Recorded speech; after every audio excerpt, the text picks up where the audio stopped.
بنیادی طور پہ جو بیرسٹر سیف صاحب بات کر رہے ہیں کہ ٹی ٹی پی سے مذاکرات ہو رہے تھے، یہ باقی گروپس ہیں جن کے وہ نام بھی لے رہے ہیں،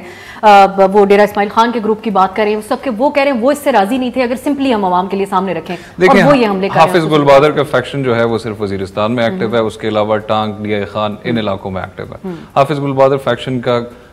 تاریخی طور پر اور ابھی تک کوئی پریزنس سوات میں نہیں رہی۔ ٹھیک ہے، سوات کے اپنے طالبان تھے، سوات طالبان کے ایک کمانڈر جو تھے مولوی فضل اللہ، وہ ایونچولی ٹی ٹی پی کے کمانڈر بھی بنے، اور ٹی ٹی پی کے ساتھ ابھی بھی جو سید نذیر صاحب یہاں پہ موجود ہیں، شاید ان کو نیگوسیشنز کے بارے میں زیادہ پتہ ہے، لیکن جو نیگوسیشنز چل رہے ہیں وہ ٹی ٹی پی کے ساتھ چل رہے تھے، اس میں تو حافظ گل بہادر گروپ شامل ہی نہیں تھا ان نیگوسیشنز میں، وہ تو اس پروسیس کا حصہ ہی نہیں تھے، اور ان کی پریزنس سوات میں نہیں ہے۔ لیکن سوال یہ پیدا ہوتا ہے کہ اب عمران خان صاحب کہہ رہے ہیں کہ ہماری ایسی حکومت موجود ہے جو آزاد پاکستان چاہتی ہے، پھر مراد سعید صاحب کہہ رہے ہیں یہاں حالات خراب ہو رہے ہیں، پھر بیرسٹر سیف صاحب کہہ رہے ہیں کہ نہیں حالات ٹھیک ہیں، ان کو سپوائل کیا جا رہا ہے۔ یہ کوئی عجیب قسم کی ایک ہی پارٹی کے اندر ایک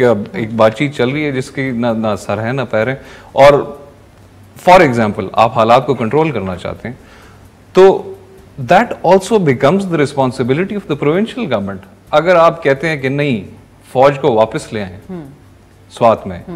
اور یہ جو سویلین ہینڈ اوور ہے لا اینڈ آرڈر سچویشن کا،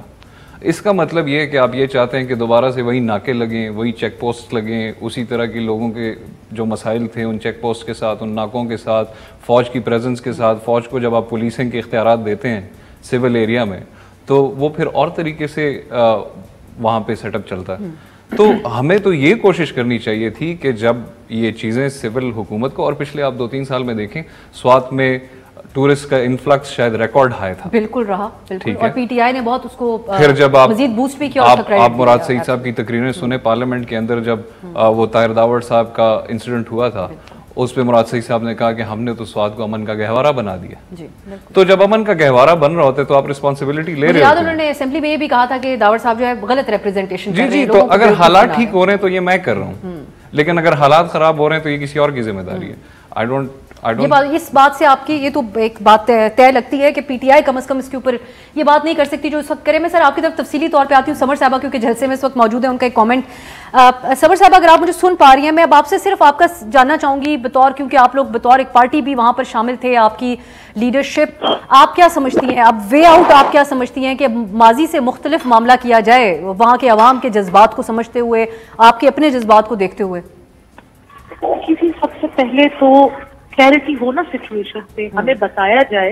کہ کتنے لوگوں کو چھوڑا گیا ہے، وہ کب سے آئے ہوئے ہیں، وہ کون سے علاقوں پہ بیٹھے ہوئے ہیں، ان کے ساتھ ان کی کیا ٹرم نیگوسیشن کی۔